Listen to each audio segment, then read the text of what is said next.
Hello everyone, welcome back to my new mini vlog. কেমন আছো তোমরা সবাই? আশা করি তোমরা সবাই খুব ভালো আছো, আমিও খুব ভালো আছি। তো দিনটা ছিল 1 জানুয়ারি। আমরা বছরের শুরুটা প্রত্যেকবার একটু অন্যরকমভাবেই করি, তবে এই বছরটা একটু আলাদা রকমভাবেই যাচ্ছে, কারণ খুব স্পেশালভাবেই যাচ্ছে। তোমরা জানো, রিসেন্ট আমার দিদির বিয়ে হয়েছে, আর এটা আমার দাদাভাই হয়। তো 1 জানুয়ারির দিন ছিল দাদাভাইয়ের জন্মদিন।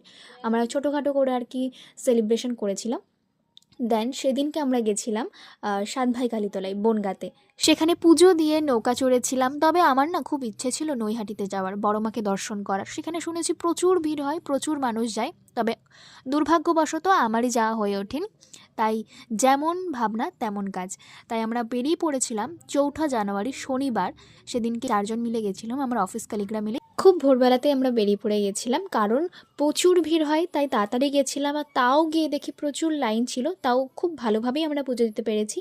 তোমরা যারা যারা গিয়েছো অবশ্যই কমেন্টে